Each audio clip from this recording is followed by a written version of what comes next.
আপনাদের হোমনার কি কৃতি সন্তান। নিয়ত করেন যদি আল্লাহ তাআলা আল্লামা সাখাওয়াত হোসেন রাজীকে হোমনার নেতৃত্বের জন্য, হোমনার গণমানুষের খেদমতের জন্য, হোমনার প্রতিটা মানুষের মনের আকাঙ্ক্ষা পুরা করার জন্য সাখাওয়াত হোসেন রাজী যদি হোমনাতে নির্বাচন আসে, প্রার্থী হয়ে আসে, কারা কারা তৈরি তাকে বিজয়ী করবে? বলেন ইনশাআল্লাহ, বলেন ইনশাআল্লাহ। আল্লাহ তৌফিক দান করেন। আল্লামা ইবনে তাইমিয়া আলাইহির রাহমাহ এই কথাটাকে এভাবে বুঝিয়েছেন। তিনি বলেন যে আল্লাহ তাআলা যেন সমস্ত বনি আদমকে এক মাঠে জমা করেছেন, যাদেরকে যাদেরকে পছন্দ করেছেন তাদের সিনায় আল্লাহ তাআলা নবুয়ত রেখে দিয়েছেন। এরপরে আবার বাছনি শুরু করেছেন, যাদেরকে যাদেরকে পছন্দ হয়েছে, যাকে যে নবীর উম্মত হিসাবে পছন্দ হয়েছে তাকে সেই নবীর উম্মতের তালিকায় রেখে দিয়েছেন। এরপরে আবার বাছনি শুরু করেছেন, যাকে যাকে পছন্দ হয়েছে তাকে তাকে সাহাবী বানিয়েছেন। আবার বাছনি করে যাকে যাকে পছন্দ হয়েছে তাকে তাবেঈন বানিয়েছেন। আবার পছন্দ করে যাকে যাকে পছন্দ হয়েছে তাবেঈন বানিয়েছেন। আল উসুলুস সালাসার মধ্যে আল্লামা ইবনে তাইমিয়া আলাইহির রাহমাহ লিখছেন, এরপরে এই 3 যুগের পরে আল্লাহ তাআলা কিয়ামত পর্যন্ত আনেওয়ালা সমস্ত উম্মাহ থেকে, সমস্ত উম্মত থেকে যাকে যাকে পছন্দ হয়েছে তার সিনায় উলুমে নবুয়ত রেখে দিয়েছেন। এজন্য আমরা সরাসরি আল্লাহ তাআলার পক্ষ থেকে নির্বাচিত, বলেন উলামায়ে উম্মত আল্লাহ তাআলার পক্ষ থেকে কি? সবাই বলেন উলামায়ে কিরাম আল্লাহ তাআলার পক্ষ থেকে নির্বাচিত, বাছাইকৃত। এজন্য আপনি যদি কোনো আদালতে আপনার পক্ষে কোনো মামলা করেন, কারোর বিপক্ষে যদি আপনি কোনো মামলা করেন, আপনি শেষে মামলার পক্ষে সাক্ষী পেশ করতে হবে। কি পেশ করতে হবে? সাক্ষী কমপক্ষে কয়জন লাগে? কমপক্ষে 2 জন লাগে।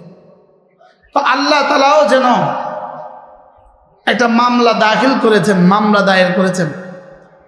মামলাটার আলোচ্য বিষয় হলো, মামলার মূল আলোচ্য বিষয় হলো লা ইলাহা ইল্লাল্লাহ।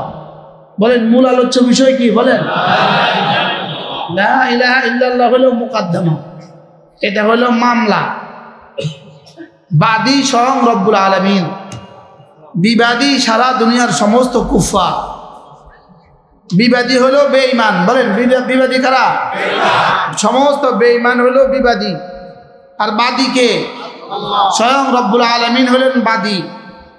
এখন প্রশ্ন, মামলার বিষয় কি? আলোচ্য বিষয় কি? দাবি কি? দাওয়া কি? লা ইলাহা ইল্লাল্লাহ, এটা হলো দাওয়া, এটা হলো দাবি। তাহলে দাবির পক্ষে এখন কি লাগবে? সাক্ষী লাগবে। দাবির পক্ষে কি লাগবে? তো আল্লাহ তাআলা সাক্ষী বানিয়েছেন। 1 নাম্বার, আল্লাহ তাআলা নিজেকে সাক্ষী বানিয়েছেন যে আমি কালেমা তয়্যিবার পক্ষে সাক্ষী। তো নিজের পক্ষে নিজের সাক্ষী। 2 নাম্বার, আমার ফেরেশতারা সাক্ষী। এখন আমি যেন বেঈমান যেন বললো, তো নিজের পক্ষে নিজের সাক্ষী মানি না, আর ফেরেশতাদেরকে দেখি না তো মানি না। ফেরেশতাদেরকে দেখি না তো 2 দল গেল। এবার সাক্ষী আল্লাহ তাআলা বলেন, তাহলে শুনো, আমি কালেমা তয়্যিবার পক্ষে সাক্ষী বানিয়েছি, আমি আমাকে সাক্ষী বানিয়েছি। 2 নাম্বার, আমার ফেরেশতাদেরকে সাক্ষী বানিয়েছি। 3 নাম্বার, যাদের সিনায় ইলম দিয়েছি তাদেরকে সাক্ষী বানিয়েছি। শাহিদাল্লাহু আন্নাহু লা ইলাহা ইল্লা হু ওয়াল মালাইকাতু ওয়া উলুল ইলমি কাইমান বিল কিসত লা ইলাহা ইল্লা হুয়াল আজিজুল হাকীম। আল্লাহ তাআলা বলেন, আমি আল্লাহ সাক্ষী। 2 নাম্বার, আমার ফেরেশতারা সাক্ষী। 3 নাম্বার, যাদের সিনায় ইলম দিয়েছি তারা সাক্ষী। কিসের উপরে সাক্ষী? লা ইলাহা ইল্লাল্লাহর উপরে সাক্ষী। শাহিদাল্লাহু আন্নাহু লা ইলাহা ইল্লা হু ওয়াল মালাইকাতু ওয়া উলুল ইলমি কাইমান বিল কিসত। আবার বলে লা ইলাহা ইল্লা হুয়াল আজিজুল হাকীম। এবার বুঝে থাকলে বলুন তো দেখি সাক্ষী কে কে? 2 নাম্বার, 3 নাম্বার।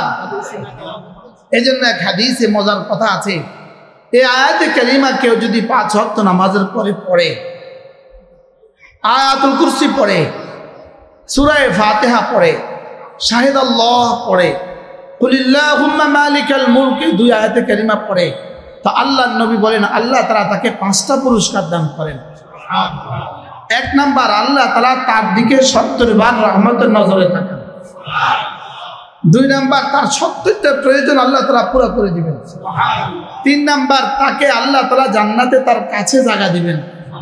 4 নাম্বার, দুশমনের মোকাবেলা আল্লাহ তাকে বিজয়ী করবেন। 5 নাম্বার, তার মোকাবেলা দুশমনকে পরাজিত করবেন। এই আয়াতে কারিমা তাইলে বোঝা গেছে ওলামায়ে কেরাম সাক্ষী। কিসের সাক্ষী? লা ইলাহা ইল্লাল্লাহ কি? এবার বলুন তো দেখি কালেমায়ে তয়্যিবা কতদিন পর্যন্ত চলবে? আপনাদের কি ধারণা? জোরে বলেন। তাহলে কিয়ামত পর্যন্ত কালেমায়ে তয়্যিবাও চলবে, কালেমায়ে তয়্যিবার পক্ষে বাদীও আছে, সাক্ষীও চলবে। সুবহানাল্লাহ। এবার দুশমন মনে করেছে, দুশমনের কিন্তু গবেষণা আছে। দুশমন যেহেতু মনে করে, দুশমনের কিন্তু গবেষণা আছে আমাদের থেকে হাজারো গুণে বেশি। দুশমন গবেষণা করে দেখলো যদি সাক্ষীদেরকে বিতর্কিত করে দেওয়া যায়, এই সাক্ষীদেরকে যদি ধ্বংস করে দেওয়া যায়, তাইলে কালেমায়ে তয়্যিবা ধ্বংস হবে। এ হলো দুশমনের পরিকল্পনা। এই দুশমনের এই পরিকল্পনার জন্যই পৃথিবীতে যত বাতিল সম্প্রদায় উঠছে এই পর্যন্ত, ইসলাম আর মুসলমানদের পক্ষ থেকে যত বাতিল উঠছে, সমস্ত বাতিল শুধু এই জন্যই উঠছে। লেকিন পৃথিবীতে যে কোনো বাতিলই উঠে ওলামায়ে কেরাম তার শক্ত মোকাবেলা করে আর দাঁত ভাঙ্গা জবাব দেয়। শেষ পর্যন্ত ওই বাতিল পৃথিবীতে আর কেউ খায় না। বাস্তব না বাস্তব? এই জন্য আহলে হাদিস এদেরকে এখন বাংলাদেশে কেউ খায় না। আহলে কোরআন এদেরকে বাংলাদেশে কেউ কি? বাংলাদেশে কেউ খায় না। এই জন্য ভান্ডারীদেরকে এখন বাংলাদেশে কেউ খায় না। শিয়া আর কাদিয়ানীদেরকে বাংলাদেশে আর কি খায় না। শেষ পর্যন্ত বহু পরিকল্পনা করে, যেহেতু যেই বাতিল দল তোলে ওরাই চিহ্নিত হয়ে যায়, ওই দলের সাথে আর মুসলমান থাকে না, ওই দলকে মুসলমান প্রত্যাখ্যান করে। আর ওলামায়ে কেরাম তাদের বিরুদ্ধে যখন দলিল আদিল্লা পেশ করে, ধীরে ধীরে ওলামায়ে কেরাম তাদেরকে প্রত্যাখ্যান করে। এখন তারা বুঝলো যে ভান্ডারীদেরকে দেখলে চিনা যায়, এদের কাছে আর কেউ যায় না। কাদিয়ানীদেরকে দেখলে চিনা যায়, এদের কাছে আর কেউ যায় না। আহলে হাদিসকে দেখলে চিনা যায়, এদের কাছে কেউ আর যায় না। আহলে কোরআনকে দেখলে চিনা যায়, এদেরকে কেউ আর যায় না। এমন একটা দল তৈরি করো যে দল দেখলে আর চিনা যাবে না। এদের মতো একরকম, দাড়িও একরকম, টুপিও একরকম, বাবরিও একরকম, পাগড়িও একরকম, এরকম একদল তৈরি করতে পারো কিনা দেখো। যদি এরকম একদল তৈরি করা যায় তাহলে এদেরকে ধ্বংস করাটা কি হবে? সহজ হবে। এরকম একদল তৈরি করছে, শেষ পর্যন্ত এর নাম দিছে সাদিয়ানী। এর নাম দিছে কি বলেন? তাহলে এই সাদিয়ানী দল এটা আমাদেরই অংশ, দেখতে হুবহু আমাদের মতো। দেখতে হুবহু কি? চুল কার মতো, দাড়ি কার মতো, রুমাল কার মতো, জুব্বা কার মতো, দেখতে সব আমাদের মতো। এবার দাবি, এদের দাবিও তো আমাদের মতো। কালিমা, নামাজ, ইলম, জিকির, ইকরামুল মুসলিমিন, সহিহ নিয়ত, তাবলীগ। বয়ানও একরকম, ওর কিতাবও একরকম, ওর জায়গাও একটা মসজিদ, শুধু বাম পাশ আর ডাইন পাশ আর কি। ওরা বাম পাশে বসে, বামরা বাম পাশে বসে। তাহলে বোঝা গেছে মূলত কোনো বেশকম নাই। তাহলে এরা বেশকম যদি নাই থাকে, কোনো বেশকম নাই, এরা টঙ্গিতে হত্যা করবে কেন? এটা তো নিশ্চিত বিষয়, হত্যা তো করেছে। আশ্চর্য কথা, ওই দিন একজনে বলতেছে, কালকে পটুয়াখালী ছিলাম আমি, কালকে একজনে বল, এক ডাক্তার, তিনি বলতেছে হুজুর সাদিয়ানীকে আমি বললাম, আচ্ছা টঙ্গী যে তোমরা হত্যাকাণ্ডটা ঘটিয়েছ এটা কি ঠিক করেছ? ওই ডাক্তারকে ওই সাদিয়ানী বলতেছে, এখানে যে হত্যা হয়েছে আপনি দেখছেন? প্রশ্ন, এখানে যে হত্যা হয়েছে আপনি দেখছেন? আমি দেখি নাই। কথা আপনি না দেখে মিথ্যা কথা বলেন কি লেগা? উনি বলতেছে তোমার আব্বা আম্মার দ্বারা যে তুমি জন্ম হয়েছে এটা তুমি দেখছো?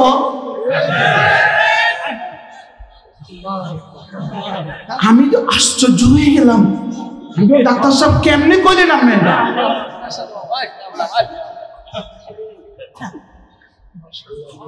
কি এখন নতুন সুর তুলছে, ওখানে যে হত্যা হয়েছে তুমি দেখছো? না দেখি নাই। না দেখলে কি বোধ করো কা? ওরে বাপরে কি বোধ করে কা? কি ভাই? তো ডাক্তার সাহেব কি জবাব দিছে বলেন? তোমার আব্বা আম্মা যে জন্ম দিয়েছে এটা তুমি দেখছো? কি তাহলে এটা না দেখলে মানছো কা? ওরা হত্যা হয়েছে এটা বলে আমি দেখা লাগবে? পাগলে কি না বলে, ছাগলে কি না খায়। মূল থিওরিটা হলো, মূল থিংসটা হলো ওলামায়ে উম্মত থেকে আওয়ামকে ভিন্ন করা। এরা মনে করেছে চারজনকে হত্যা করে এরা বিজয়ী হয়ে গেছে। না, হত্যা করে কেউ বিজয়ী হয় না, হত্যা করে চিরপরাজিত হয়। কি হয়? হত্যা করে কি হয় বলেন? আচ্ছা, আপনাদের কি খেয়াল, যারা নিহত হয়েছে তারা মুমিন না কাফের? যারা নিহত হয়েছে তারা মুমিন না কাফের? তো আসিফ সাহেবকে জিজ্ঞেস করা উচিত, এখানে যারা নিহত হয়েছে তারা মুমিন না কাফের? আচ্ছা, যদি ওই চারজনের সাথে 5 জন হইতো, 5ম নাম্বার আপনি হইতেন তো কেমন হইতো? আমি হওয়ার সুযোগ ছিল না কিনা? ওখানে আরো সাথী ছিল কিনা বলেন? হ্যাঁ, তাহলে যারা নিহত হয়েছে তারা মুমিন না কাফের? আবার বলেন। এবার দেখেন, এরা কি হত্যাকাণ্ডটাকে ইচ্ছাকৃত ঘটিয়েছে না অনিচ্ছায়? তাহলে হত্যা করছে কাকে? ইচ্ছায় না অনিচ্ছায়? এবার তাহলে এর পরিণতিটা তো জানা দরকার। وَمَن يَقْتُلْ مُؤْمِنًا مُتَعَمِّدًا وَمَن يَقْتُلْ مُؤْمِنًا مُتَعَمِّدًا فَجَزَاؤُهُ جَهَنَّمُ خَالِدًا فِيهَا وغضب الله عليه ولعنه وأعد له عذابا عظيما। রব্বুল আলামিন বলেন, যে কোনো মুমিনকে ইচ্ছাকৃতভাবে হত্যা করলো, যে কোনো মুমিনকে ইচ্ছাকৃতভাবে হত্যা করলো, তার ঠিকানা হলো জাহান্নাম। কোন জাহান্নাম? খালিদান ফিহা, যে জাহান্নামে চিরদিন থাকবে। আর কি শাস্তি? ওয়াগাদিবাল্লাহু আলাইহি, তার উপর আল্লাহর গজব, ওয়া লাআনাহু, তার উপর আল্লাহর লানত, ওয়া আ'আদ্দা লাহু আযাবান আযীমা, আর তার জন্য আল্লাহ তাআলা আযাবে আযীম রেডি রাখছে। নাউজুবিল্লাহ বলেন না। এরপরেও কি আমাদের সাধারণ সাথীরা, এরপরেও কি এদেরকে কেউ সমর্থন করতে পারে? না। এরপরেও কি এদের পক্ষে কেউ সাংবাদিক সম্মেলন করতে পারে? না। এরপরেও কি আপনাদের আকল খুলবে না? এরপরেও কি আপনাদের বিবেকের কড়া নাড়বে না? আপনারা চলতে একটা গলিতে ঢুকে গিয়েছিলেন, আর কি একটা গলিতে ঢুকে গিয়েছেন, ওখানেও আপনারা চলতেছেন, লেকিন গলির মাথায় গিয়ে দেখলেন ওখানে খুন খারাপি চলতেছে। এরপরে কি আপনি ওইদিকে যাবেন না ব্যাক করবেন? কি ভাই, আপনি এবার চলে আসবেন কিনা বলেন? তো যাওয়ার হয়ে গেছে, ভুল যাওয়ার হয়ে গেছে, এবার ফিরে আসেন। এবার কি আসেন বলেন? আর যদি ফিরে না আসেন, আপনি যদি আর ফিরে না আসেন, তাহলে এবার আপনি আপনার ঠিকানা নির্ধারণ করে নিতে পারেন। মূল থিওরিটা হলো ওলামায়ে উম্মত থেকে উম্মতকে বাহির করে দেওয়া, ওলামায়ে উম্মতকে বিতর্কিত করা, মাদ্রাসাগুলোকে বন্ধ করে দেওয়া। যদি ওলামায়ে কেরামকে শেষ করে দেওয়া যায়, তাহলে কালেমায়ে তয়্যিবার সাক্ষীকেও তো শেষ করে দেওয়া হলো। সাক্ষী যদি শেষ করা যায় তো দাবি শেষ হয়ে গেল। দাবি যদি শেষ হয়ে যায় তো দুনিয়া শেষ। কি ভাই, আপনি কি মনে করেন 4 জনকে হত্যা করার দ্বারা এদেশ থেকে ওলামায়ে কেরাম মুছে যাবে? আচ্ছা, যদি 40 জনকে হত্যা করতো, আচ্ছা যদি 4000 হত্যা করতো, যদি 4 লাখও হত্যা করতো, আপনি কি মনে করেন 4 লাখ হত্যা হলেও ইসলাম মুছবে? না, ইসলাম ছিল, ইসলাম আছে, ইসলাম থাকবে। বলেন ইনশাআল্লাহ, বলেন ইনশাআল্লাহ। ইসলাম ছিল, ইসলাম আছে, ইসলাম কি থাকবে? সগৌরবে থাকবে, সগৌরবে। বলেন ইনশাআল্লাহ, বলেন ইনশাআল্লাহ। আমাদের হযরত মাওলানা জুবায়ের আহমদ আনসারী রাহমাতুল্লাহি আলাইহি তিনি একবার সিলেটের এক মঞ্চে তিনি বয়ান করছিলেন, আমিও তার পাশে বসা ছিলাম। কেউ ইউটিউবে সার্চ দিলে হুজুরের সাথে আমাকেও বসা দেখবেন। হযরত মাওলানা জুবায়ের আহমদ আনসারী রাহমাহুল্লাহ তিনি ওই সিলেটের ওই বয়ানে এক আজগবি আজীব কথা বলেছেন। তিনি বলেন যে যেমন ধরুন আপনি সায়দাবাদ থেকে নোয়াখালী আসবেন, বাসে উঠছেন, যাত্রী সেবা বাসে উঠছেন, তা আপনার পেশাবে ধরছে, আপনি এখন কি বলেন? বাস স্ট্যান্ডে আপনি কি বলেন? সাইডম্যানকে কি বলেন? ভাইয়া আমি একটু পেশাব করে যাচ্ছি, আমার ব্যাগটা রেখে যাচ্ছি, আপনি একটু দেখে রাখবেন। বলে কি বলে না বলেন? আপনি একটু দেখে রাখবেন। এখন এই এক লোক একটু পরে আয়সা বলে আমি এখানে বসবো, আমি এখানে বসবো, তো সঙ্গে সঙ্গে এই লোক কি বলে, এখানে ব্যাগ দেখছেন না আপনি, একজন আছে, আপনি পেছনে চলে যান। আচ্ছা ওই বেটা বলে এই বেটা আমি এখানে বসবো, আমি এখানে বসবো, এটার সঙ্গে সঙ্গে এই বেটা কি বলে, এই হাত ঘুটা, ঘুটা না ঘুটা না, থাপ্পড় দেওয়ার আগে পেছনে যাও, থাপ্পড় দেওয়ার আগে কি যাও না, আমি এখানে বসবই, কষায় এক চর লাগাই দিত, যাও পেছনে যাও, দেখিস না এখানে একটা কি আছে, ব্যাগ আছে, দেখিস না এখানে একটা মানুষ আছে, তুই পেছনে যা। আচ্ছা এবার চর খাইয়া পেছনে গিয়ে আস্তে করে বসছে, এবার আপনিও গেলেন ওই ছিটের, আপনি আপনার ছিটের পাশে গেলেন, এবার ওই ছিটওয়ালা কি বলে, এই এক বেয়াদ্দপ এখানে বসতে চাইছিল, লাগাইছি কষায়, বুঝেন না কি হয়েছে, আপনি ব্যাগ রেখে গেছেন, ওই বেয়াদ্দপটা এখানে বইতে চাইছে, লাগাই দিয়েছি কষায়, একদম নিচে বিড়ালের মতো পিছিয়ে বইয়া দিচ্ছে। বলে কি বলে না বলেন? আল্লামা জুবায়ের আহমদ আনসারী রাহমাহুল্লাহ তিনি বলেন যে আল্লাহর নবী মদিনায়ে তৈয়বা থেকে রূপোশ হওয়ার সময় আমাদেরকে একটা কথা বলে গেছে।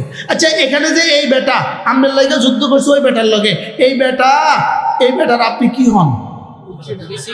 খালাতো ভাই, খালাতো ভাই, খেলার বউ, খেলার বউ তো কিছু হয়, কিন্তু সে কার লাগে যুদ্ধ করলো? একটা সম্পূর্ণ অপরিচিত এক আজনবী ব্যক্তির জন্য সে কি করলো বলেন? যুদ্ধ করলো। যুদ্ধ করতে গিয়ে ওই বেটা থাপ্পড় পর্যন্ত দিল, পেছনে পাঠাইয়া দিল। এবার তিনি বলেন যে এক আজনবী ব্যক্তি শুধু একটা ব্যাগ রেখে গেছে, এর জন্য যদি এক ব্যাগটা যুদ্ধ করা লাগে, রাসূল করিম সাল্লাল্লাহু তাআলা আলাইহি ওয়াসাল্লাম তিনিও মদিনায়ে তৈয়বায় রূপোশ হওয়ার সময় আমাদেরকে বলে গেছেন, ওলামায়ে কেরাম শুনো শুনো শুনো, আল উলামা ওয়ারাসাতুল আম্বিয়া, শুনো শুনো ওলামায়ে কেরাম আমার ওয়ারিস, তারাকতু ফীকুম আমরাইন, তোমাদের মধ্যে একটা ব্যাগ রেখে গেছি, কোরআনের ব্যাগটা রেখে গেছি, হাদিসের ব্যাগটা রেখে গেছি, ওলামায়ে কেরাম তোমাদেরকে ওয়ারিস বানায় গেছি, তোমরা না এই দুটোকে দেখে রাখবা। কি বলেন? এই দুটাকে কি রাখবা বলেন? তোমরা এই দুটাকে দেখে রাখবা। পৃথিবীর যত জায়ের আসুক, পৃথিবীর যত জালেম আসুক, পৃথিবীর যত দল আসুক, পৃথিবীর যত গুমরা আসুক, পৃথিবীর যে কেউ আসুক, আমার কোরআনে আমার হাদিসে যারা বিবর্তন করবে, সঙ্গে সঙ্গে তোমাদের জান, তোমাদের মাল, তোমাদের সর্বস্ব দিয়া তোমরা এর মোকাবেলা করবা। তোমরা আমার জানশীন, তোমরা আমার ওয়ারিস, যাও কথা দিলাম, তোমরা আমার ওয়ারিস, তোমরা আমার জানশীন, এই দুটোর হেফাজতের জিম্মাদারি তোমাদের। এই জন্যই মেরে ভাইও আজ থেকে কিয়ামত পর্যন্ত, রাসূল থেকে আজ পর্যন্ত, আজ থেকে কিয়ামত পর্যন্ত যখনই ঈমানের বিরুদ্ধে, যখনই ইসলামের বিরুদ্ধে, যখনই কোরআনের বিরুদ্ধে, যখনই মসজিদের বিরুদ্ধে, যখনই মাদ্রাসার বিরুদ্ধে, যখনই এই জাতির সার্বভৌমত্বের বিরুদ্ধে কোনো আঘাত আসে, আমরা আমাদের জান, আমাদের মাল, আমাদের জীবনের রক্তের শেষ বিন্দু দিয়ে পর্যন্ত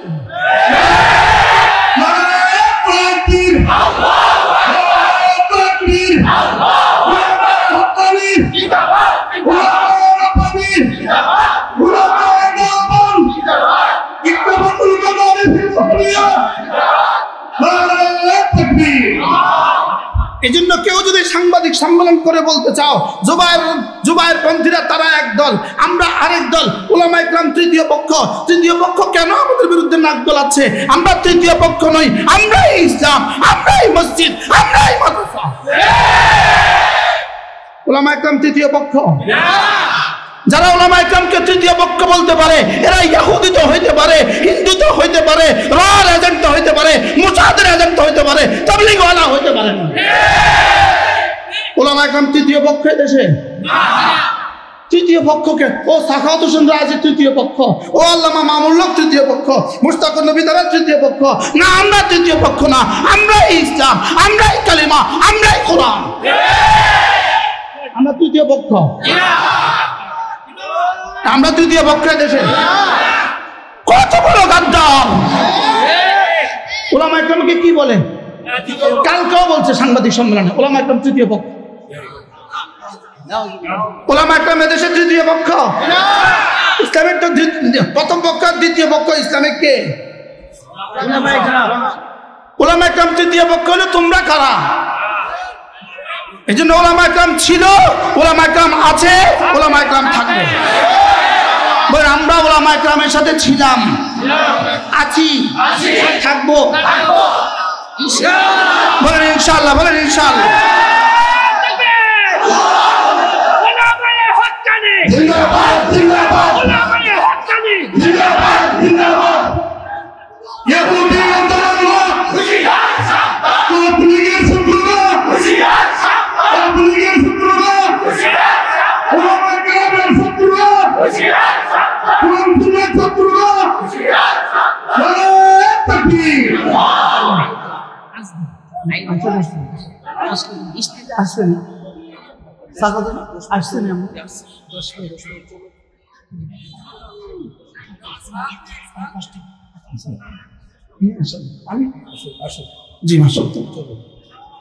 কি ভাই তাহলে ওলামা ইকরামের জিম্মাদারি কি?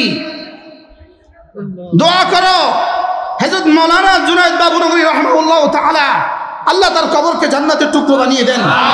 হ্যাঁ, এই মুহূর্তে যদি জুনায়েদ বাবুনগরী 5 আগস্টের পরে যদি থাকতেন বাংলাদেশের দৃশ্য আরেকটা হতো। আল্লাহ তার কবরকে জান্নাতের টুকরো বানিয়ে দেন।